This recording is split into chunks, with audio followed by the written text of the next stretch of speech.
കൊല്ലം ഓച്ചിറയിൽ school bus വൈദ്യുതി തൂണിൽ ഇടിച്ച് അപകടം. പ്രയാർ RVSM ഹയർ സെക്കൻഡറി സ്കൂളിലെ ബസ്സാണ് അപകടത്തിൽപ്പെട്ടത്. നാട്ടുകാർ ഉടൻ തന്നെ ഫീസ് ഊരി മാറ്റിയതിനാൽ വൻ അപകടം ഒഴിവായി.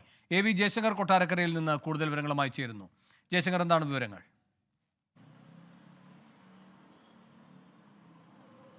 അതായത് വേണു, ഇന്ന് രാവിലെ 9:30 ഇത്തരത്തിലൊരു അപകടം ഉണ്ടാകുന്നത്. ഈ ക്ലാപ്പന കുളങ്ങര അമ്പലത്തിന് സമീപത്ത് വെച്ചായിരുന്നു ഇത്തരത്തിൽ സ്കൂൾ കുട്ടികളുമായി പോകുന്ന ബസ് ഈ പോസ്റ്റിൽ ഇടിക്കുന്നൊരു സാഹചര്യം ഉണ്ടായത്. ഇടിയുടെ ആഘാതത്തിൽ ഈ പോസ്റ്റിൻ്റെ ഒരു ഭാഗം തകർന്ന് ബസ്സിന് മുകളിൽ വീഴുന്ന ഒരു സാഹചര്യം ഉണ്ടായി. ഈ ഘട്ടത്തിൽ കുട്ടികൾ ഉൾപ്പെടെയുള്ള കുട്ടികൾ ഈ ബസ്സിലുണ്ടായിരുന്നു.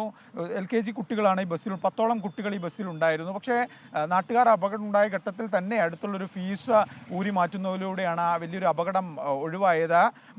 ഈ അപകടത്തിൽ മറ്റാർക്കും തന്നെ പരിക്കില്ല. ഈ പ്രയാർ RVS ഹയർ സെക്കൻഡറി സ്കൂളിലെ ബസ്സാണ് ഇത്തരത്തിലുള്ളൊരു അപകടത്തിൽപ്പെട്ടത്. വലിയൊരു അപകടമാണ് ഒഴിവായത്. കാരണം വൈദ്യുതി ബന്ധം അടക്കമുണ്ടായിരുന്ന ഒരു പോസ്റ്റാണ് ഈ ഇടിയുടെ ആഘാതത്തിൽ മറയുന്നത്. ഈ പോസ്റ്റിന് മുകളിലുണ്ടായിരുന്ന ലൈറ്റ് ഉൾപ്പെടെയുള്ള സാധനങ്ങൾ ഈ ബസ്സിൽ തട്ടുന്നൊരു സാഹചര്യം ഉണ്ടായിരുന്നു. എന്തായാലും 10ഓളം കുട്ടികളുണ്ടായിരുന്നു. ഈ കുട്ടികൾക്ക് പരിക്കൊന്നുമില്ല. ഇവരെ മറ്റൊരു ബസ് എത്തിച്ച ശേഷമാണ് ഇവിടെ നിന്നും സ്കൂളിലേക്ക് കൊണ്ടുപോകുന്നൊരു സാഹചര്യം ഉണ്ടായത്. ഈ അമിത വേഗതയാണോ ഇല്ലെങ്കിൽ മറ്റെന്തെങ്കിലും പ്രശ്നമാണോ ഈ അപകടത്തിലേക്ക് നയിച്ചതെന്ന് സംബന്ധിച്ച് പോലീസ് അന്വേഷണം ആരംഭിച്ചിട്ടുണ്ട്. എന്തായാലും നിലവിൽ ആർക്കും തന്നെ ഈ അപകടത്തിൽ പരിക്കില്ല. കുട്ടികളെല്ലാം തന്നെ സുരക്ഷിതരാണ്.